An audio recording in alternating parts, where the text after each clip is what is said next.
Halo, selamat malam Tribuners. Senang sekali saya Mesya Marasabesi bisa menyapa Anda kembali di Tribun Ambon hari ini, edisi 28 Februari 2024. Di mana sejumlah informasi terbaru dari Kota Ambon dan sekitarnya akan kami hadirkan untuk Anda. Kita mulai dengan berita pertama. Breaking news, kebakaran hutan terjadi di Kayu Putih, Kota Ambon. Kebakaran hutan dan lahan atau kahurtala terjadi di kawasan Kayu Putih, lorong Puskesmas Kecamatan Sirimau, Kota Ambon, Rabu 28 Februari 2024. Pantauan tribunambon.com sekitar pukul 3 sore di lokasi terlihat si jago merah menghanguskan lebih dari 2 hektar lahan kosong. Hal itu diperparah dengan banyaknya lahan gambut di kawasan itu. Cuaca panas serta tiupan angin membuat api merambat dengan cepat. Bahkan titik api hanya berjarak sekitar 50 meter dari pemukiman warga. Petugas pemadam pun tengah berjibaku untuk memadamkan api. Staf Damkar Kota Ambon Victor Lewerisa mengatakan bahwa kebakaran sudah terjadi sejak pukul 10 pagi. Namun pihaknya baru mendapat laporan sekitar pukul 12 siang.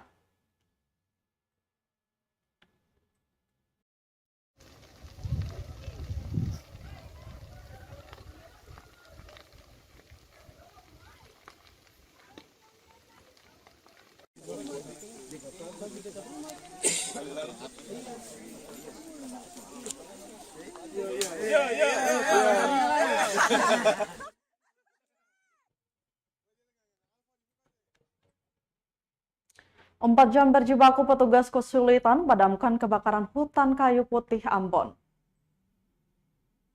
Petugas pemadam kebakaran Kota Ambon hingga kini masih berjuang memadamkan api.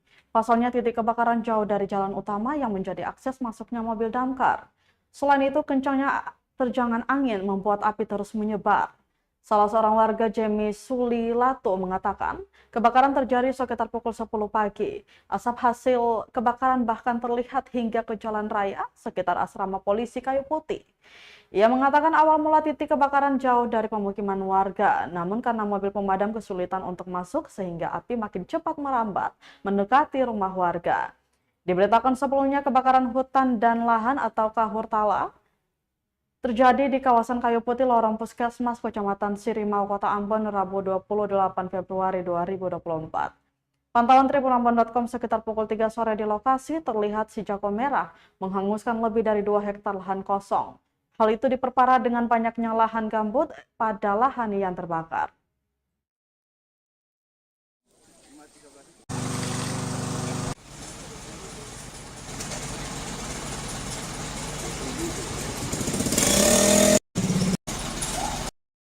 Yang saya tahu itu tadi sekitar jam 10 pagi. Dari jam 10 Iya, sampai sekarang. Iya, jam 10 sampai sekarang. Kebetulan saya jemput anak sekolah kan kelihatan di Dari arah jalan. mana? Dari arah Saya mana? lihatnya di jalan raya tadi di dekat asrama polisi. Sampai sekarang ini. Iya, saya lihat ke sini lalu sampai jam ini kan masih Kebakar ya? Itu dari arah bawah kayak sini sudah dekat pemukiman atau gimana? Lihat. sebetulnya awal tuh jauh dari pemukiman, tapi karena memang sulit sekali untuk mobil pemadam masuk, sehingga kebakaran itu jalan kan jauh juga dari rumah-rumah ya.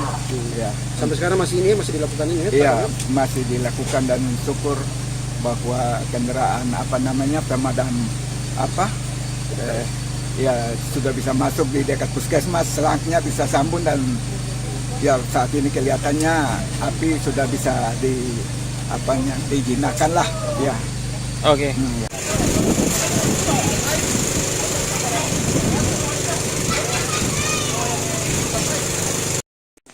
Dia dengan Alfa di muka tuh Alfa. Bir merah, oceng, oceng, eh, bir merah.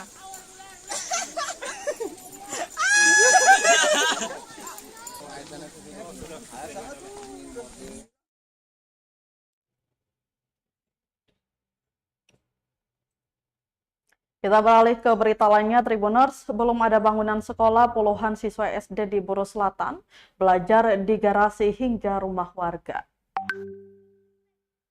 Tak miliki gedung sekolah, puluhan siswa sekolah dasar atau SD di Negeri Kusu-Kusu, Kabupaten Buru Selatan, terpaksa belajar di rumah warga.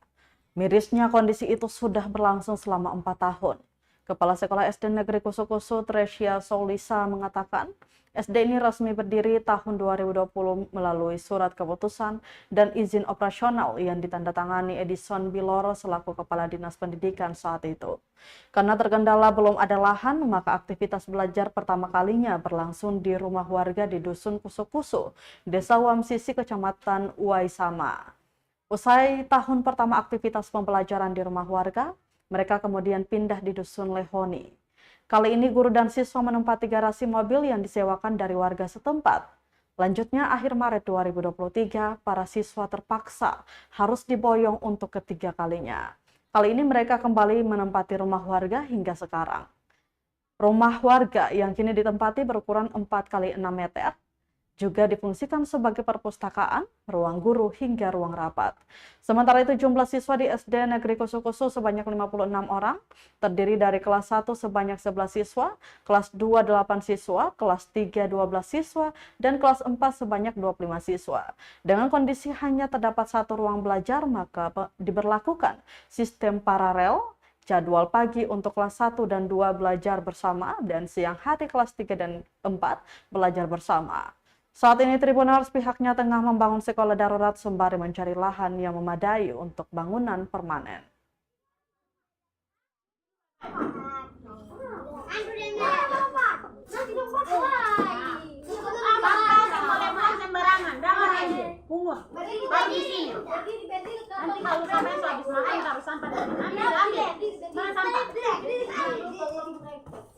Yang boleh buang sampah sembarangan nomor 2 itu.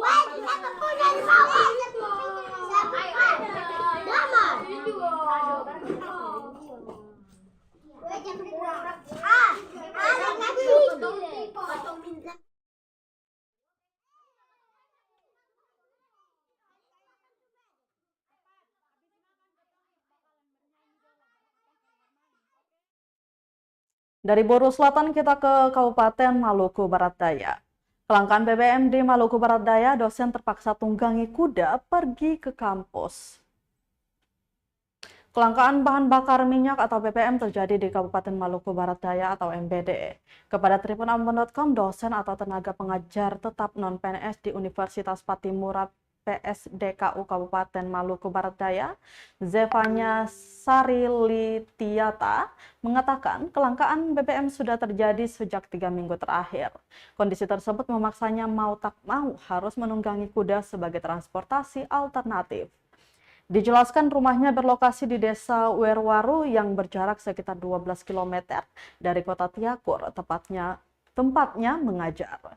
Jika menggunakan kendaraan bermotor, dirinya membutuhkan waktu kurang dari 30 menit untuk sampai ke kampus. Sedangkan dengan menunggangi kuda, waktunya terkuras selama 2 jam. Sebagai akademisi, dirinya kecewa lantaran pemerintah Kabupaten Maluku Barat Daya tidak mengantisipasi kondisi kelangkaan BBM. Alhasil BBM yang beredar di masyarakat dijual dengan harga melambung, mulai dari Rp25.000 per liter hingga Rp100.000 per liter. Tetapi jumlahnya pun terbatas sehingga banyak warga yang tidak kebagian. Lanjutnya, beberapa rekan dosen yang berdomisili di Kota Tiakur terpaksa berjalan kaki untuk sampai ke kampus. Terpisah dari itu, Area Manager Communication Relation and CSR Pertamina Patraniaga Subholding Commercial and Trading Regional Papua Maluku, Edi Mangun, mengaku bahwa kelangkaan disebabkan cuaca buruk yang memperlambat pengiriman BBM. Saat ini sebuah kapal pengangkut minyak sudah mendekat ke Pulau Kisar, namun belum berlabuh lantaran gelombang tinggi. Ditambahkan salah satu kapal lainnya yang baru kembali dari MBD sebulan yang lalu masih tertahan di Saum Laki. Kapal yang akan memuat BBM itu tertahan selama 3 minggu akibat cuaca ekstrem. Sampai harus beta ya gunakan kuda sebagai alternatif kendaraan bermotor untuk ke kampus, dan memang itu jalan satu-satunya beta harus ambil untuk ke kampus melakukan Tridharma perguruan tinggi. Nah, ini awalnya sih dari Werwaru ke kampus itu rasa bangga, rasa bagaimana begitu, tapi ternyata sampai di Kampung Babar itu sedikit bagaimana malu, mau bagaimana, tapi rasa sedikit malu itu ada karena banyak yang nonton, bahkan ada yang tanya kenapa harus gunakan kuda.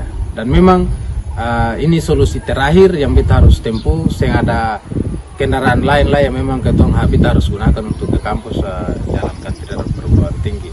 Jadi beta pesan ke adik-adik mahasiswa, beta yang selaku dosen di PSDKU tercinta ini, kalaupun memang kelangkaan bensin ini terjadi lagi, jarak tempuh yang di dalam mahasiswa yang ada dalam Tiakurin hanya 600 meter atau 500 meter, dan jadikan bensin, kelangkaan bensin ini jadi alasan untuk saya datang kuliah. Karena memang beta yang dosen dari baru saja harus terinspirasi cari solusi untuk ke kampus selama 2 jam dan 1 jam lebih jarak. Siapa apa?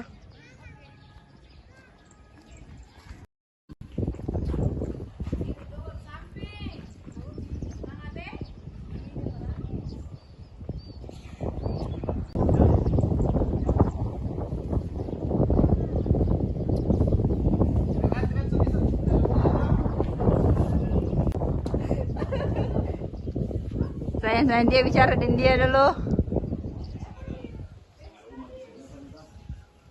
Mungkin Bapak bisa itu lipat apa itu karung.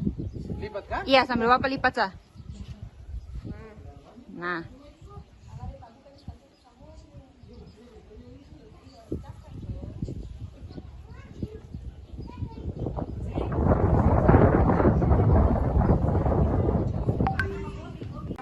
Saya tanya, apa yang kalian dapatkan hari ini? Oh, dalam perkuliahan. Yang lain kamu dapat apa? Tanya laki-laki satu kamu tidak dapat apa-apa.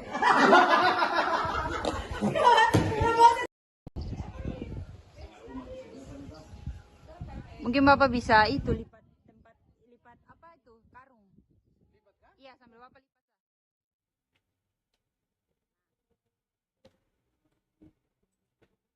Kita ke berita selanjutnya, Tribuners, pleno rekapitulasi Dula Selatan sempat ricuh, Kudu Bubun sebut ajukan keberatan sesuai prosedur. Proses rekapitulasi suara pemilu 2024 di tingkat kecamatan Dula Selatan, Kota Tual, Provinsi Maluku sempat ricuh Selasa 27 Februari 2024. Kericuhan yang terjadi sekitar pukul 12.40 waktu Indonesia Timur saat pleno memasuki TPS di Desa Tual. Terjadi keributan yang diwarnai pengrusakan kaca gedung LPTQ, tempat berlangsungnya pleno rekapitulasi suara. Pemicunya sendiri adalah data hasil suara yang tidak sesuai menurut saksi partai politik. Sutrisno Kudu Bubun, anggota Panitia Pemilihan Kecamatan atau PPK, yang ditemui tribunambon.com di lokasi Selasa malam mengatakan, ada perselisihan hasil suara yang disampaikan saksi parpol, yakni Nasdem, Gerindra, PKS, dan Partai Umat. Dijelaskan sebelumnya PPK meminta agar keberatan dituangkan dalam formulir di keberatan sesuai dengan prosedur yang berlaku. Padahal jika dituangkan dalam teks tertulis, lanjutnya memudahkan mereka melihat poin keberatan yang dimaksud dan akan ditindaklanjuti dengan melakukan perbaikan. Dijelaskannya hanya saja ketidakpahaman mekanisme administrasi yang memicu permasalahan ini. Disinggung soal indikasi kecurangan, dirinya mengatakan jika memang ada ajukan secara prosedural, apa ini masuk unsur ketidaktelitian dalam perhitungan suara. Selanjutnya, beda suara diduga akibat ketidaktelitian pada teman-teman KPPS, jadi belum bisa disebutkan indikasi kecurangan. Diketahui Kecamatan Dula Selatan terdiri dari 2 desa, 3 kelurahan dengan jumlah tempat pemungutan suara atau TPS sebanyak 133. Direncanakan pleno rekapitulasi suara akan selesai di tanggal 2 Maret 2023. Hingga berita ini diturunkan, proses rekapitulasi suara Kelurahan Masrum dengan 19 TPS dan Lodar L dengan 29 TPS telah rampung.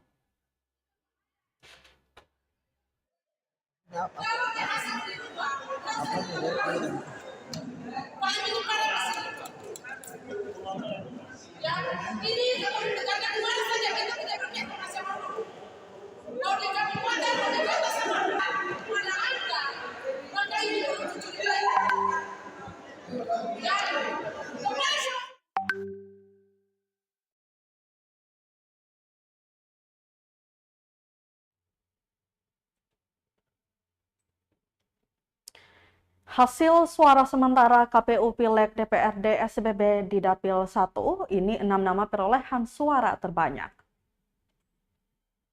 Simak hasil perhitungan suara sementara legislatif DPRD Kabupaten Seram Bagian Barat atau SBB daerah pemilihan Dapil 1 Serimau 2024.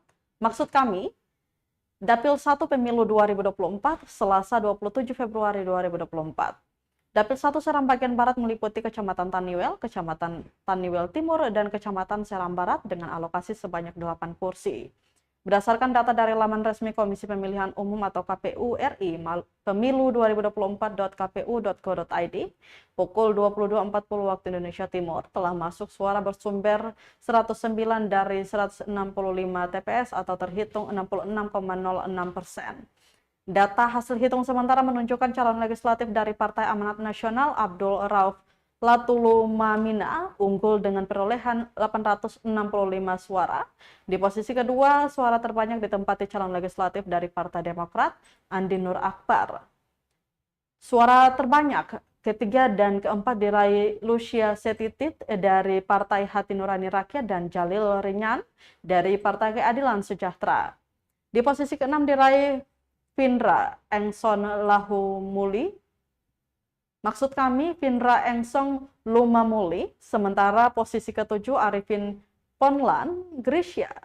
Berikut ini 6 nama caleg DPRD Seram Bagian Barat Dapil 1 dengan perolehan suara terbanyak sementara. 1. Abdul Rauf Latulumamina dari PAN 865 suara, Andi Nur Akbar Demokrat 842 suara, Lucia Setitit Hanura 765 suara, Jalil Renyan PKS 761 suara. Kemudian Findra Engson Lumamuli PDI Perjuangan 702 suara, Arifin Ponlan Grisya dari Nasdem 678 suara. Diketahui pada pemilu 2019 lalu jumlah kursi untuk Dapil 1 Taniwel Timur Seram Barat sebanyak 8 kursi, Dapil 2 Amalatu Inamosol Elpa Putih sebanyak 3 kursi, Dapil 3 Kairatu Barat sebanyak 6 kursi. Kemudian Dapil 4 Hual Mual sebanyak 7 kursi, Dapil 5 Hual Mual Belakang Kepulauan Manipa sebanyak 6 kursi.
Kita ke berita terakhir Tribuners, Andi Munasir masih unggul perolehan suara sementara Pileg DPRD Provinsi Maluku, Dapil Maluku 3.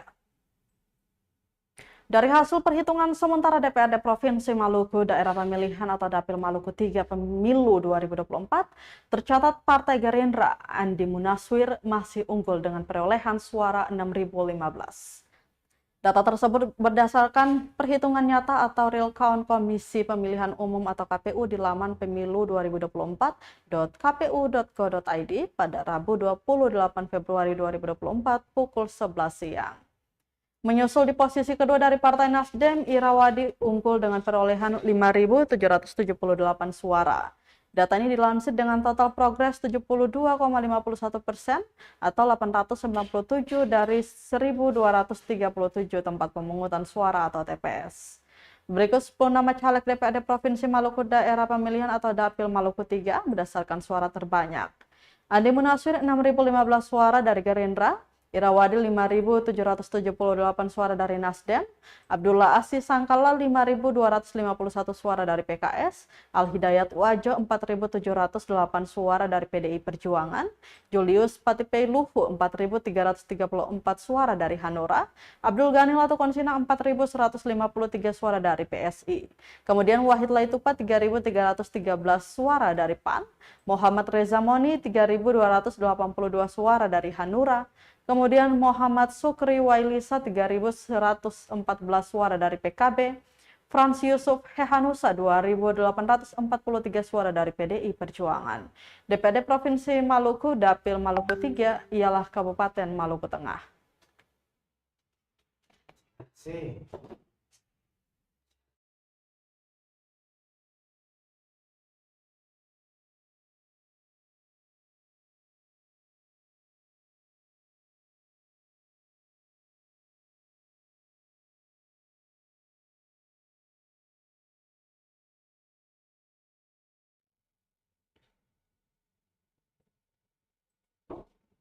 Baik Tribuners, berita tadi sekaligus menutup rangkaian kebersamaan kita di Tribun Ambon hari